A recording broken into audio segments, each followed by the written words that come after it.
Hoje eu queria falar sobre despertamento espiritual e falar a respeito de algumas marcas que precisam estar impregnadas na nossa vida se queremos viver um avivamento, um despertamento espiritual.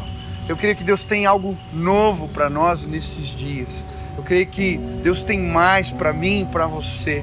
Existem novidades, revelações de Deus para esse tempo, mas o Senhor precisa começar algo novo em nós. A história de Josias é uma história de despertamento espiritual. Ele foi um líder que se aproximou de Deus, que viveu um despertamento espiritual e levou outros a esse movimento do Espírito na sua geração. Em 2 Crônicas, capítulo 34, a Bíblia diz que ele foi um homem reto e que não se desviou nem para a direita, nem para a esquerda daquilo que era a palavra de Deus. E em 2 Reis, a palavra de Deus também vai dizer que não houve rei, nem antes nem depois, como Josias, que se converteu de todo o seu coração aos preceitos da palavra de Deus. A Bíblia também fala que enquanto Josias viveu, o povo não se afastou dos caminhos do Senhor. Que homem era esse? O que ele fez? Por que ele conduziu a nação de Israel a um despertamento espiritual? Hoje eu quero olhar para algumas atitudes que esse homem tomou. E eu creio que se nós tomarmos também, viveremos algo novo de Deus nas nossas vidas. Primeira atitude, Josias declara guerra ao pecado. Ele começa a destruir todos os altares idólatras. Haviam altares que Jeroboão havia construído, imagens de bezerros de ouro colocado nesses altares de cidades estratégicas e falado, esse é o nosso Deus. Josias foi lá, destruiu os altares, pegou ossos humanos e queimou sobre os altares. Isso era uma maneira de profanar o altar. O povo semítico não tocava em defuntos. Ele estava dizendo, esses altares nunca mais serão usados, eles foram profanados. Josias declara guerra ao pecado. Eu quero dizer, se você quer ver um despertamento espiritual na sua vida, você precisa declarar guerra ao pecado. Dizer, chega, acabou, eu não aceito mais isso, não vai ser mais desse jeito. Em Josué, a palavra de Deus diz, santificai-vos, porque amanhã Deus fará maravilhas no meio de nós. Depois que Josué fala isso, e o povo se purifica, eles passam o Jordão a pé enxuto. Deus derruba as muralhas de Jericó. E hoje eu vim dizer para você, muralhas vão cair por terra. Deus vai abrir rios diante de você, se você declarar guerra ao pecado. Pastor, mas como eu faço isso? Existe um texto em Hebreus que marcou a minha trajetória esse ano. Hebreus 12:4, quando ele diz, vocês não deram o sangue na luta contra o pecado. Você quer ver despertamento espiritual? Faz um pente fino na vida. Tudo aquilo que te impede, te separa da graça e do favor de Deus, põe para fora. E algo novo do Senhor vai acontecer na tua vida. Esse ano nós combinamos com a equipe, minha equipe ministerial.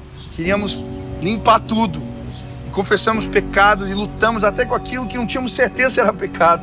E Deus começou a trazer revelação, sonhos. Minha esposa, pessoas da equipe começaram a ser visitados com sonhos, com revelação de Deus, Deus mostrando verdades do que estava acontecendo no nosso meio, porque o pecado impede a revelação de Deus. Hoje eu quero dizer, uma porta da revelação do Espírito vai se abrir na sua vida, se você declarar guerra contra o pecado.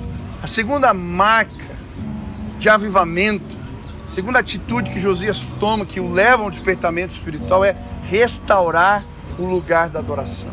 A casa de Deus, o templo de Deus estava abandonado na casa de Israel. E isso, de certa maneira, representava o lugar de Deus no coração do povo.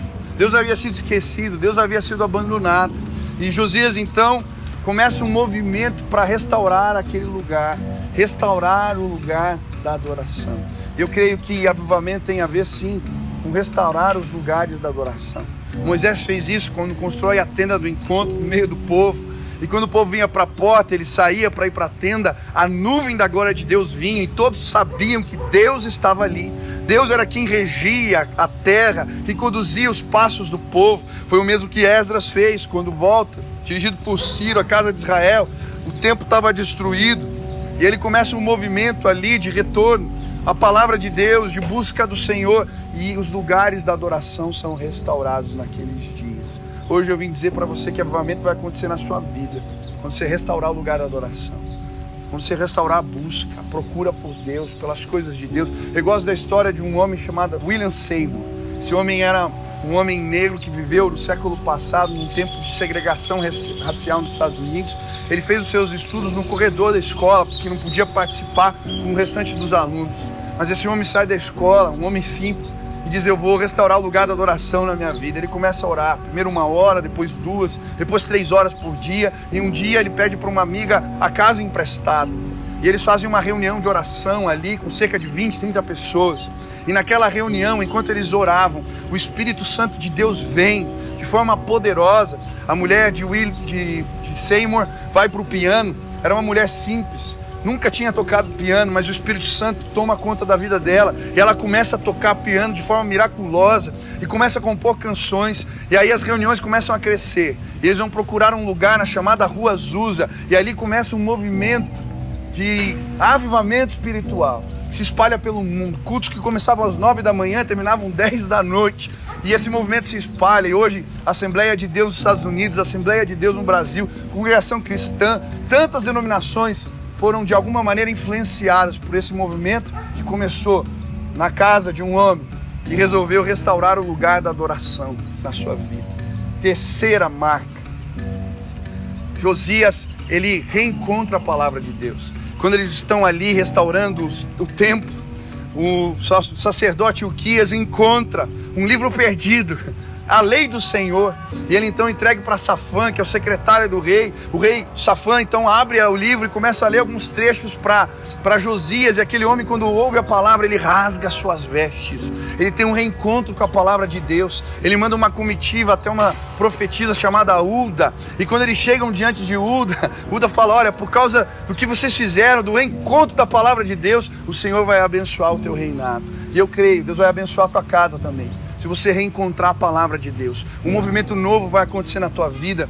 São tantos os exemplos na história. A reforma protestante começa assim, quando um padre reencontra a palavra de Deus. Lutero, ele fala: isso não é desse jeito, não é mais dessa maneira. E ele então resolve tentar traduzir a palavra para que o povo pudesse segui-la. Pega as músicas do seu tempo, eu não sei qual era o tio da época, mas eles começam a cantar a palavra de Deus, os salmos. O povo que era analfabeto agora tinha um encontro com a palavra. Esse homem resolve traduzir a Bíblia para o alemão. Vem Gutenberg, a imprensa chega e a Bíblia começa a chegar na mão do povo, e um despertamento espiritual acontece naqueles dias, porque o povo reencontra a palavra de Deus. Avivamento. Mas por fim, um movimento de generosidade acontece na vida de Josias e no meio do povo de Deus. Há muitos anos eles não celebravam a Páscoa, e aí ele faz uma festa como nunca. Pega parte dos seus bens e doa para essa festa. Os príncipes da terra fazem o mesmo, porque algo novo de Deus começa a acontecer no meio do povo. Como Paulo diz, que para mim antes era lucro, virou perda.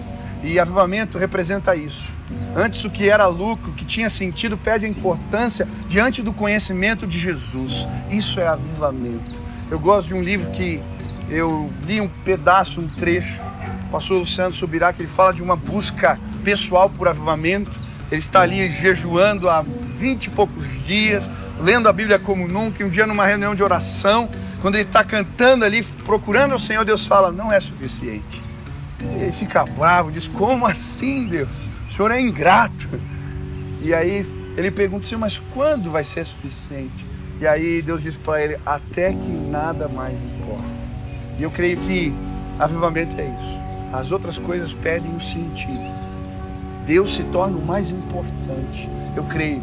Você que está ouvindo esse vídeo aí, onde você está, um despertamento espiritual pode começar a acontecer na tua vida, aí dentro do carro, aí na tua sala, aí no lugar onde você trabalha. Se você tomar essas atitudes, se você disser: eu quero restaurar o lugar da adoração, eu declarei guerra contra o pecado, chega, acabou, eu vou ler a palavra como nunca antes, leia a Bíblia todo ano com uma palavra, conheça a palavra, e aí as coisas de Deus vão se transformar nas mais importantes para a sua vida. Um despertamento espiritual vai começar na tua história. Em nome de Jesus, creia, Deus tem mais para você. Vamos juntos buscar algo novo de Deus para a nossa geração. Que um avivamento, que um despertamento espiritual alcance a tua vida, que essas marcas fiquem impregnadas na tua história, em nome de Jesus. Deus abençoe você.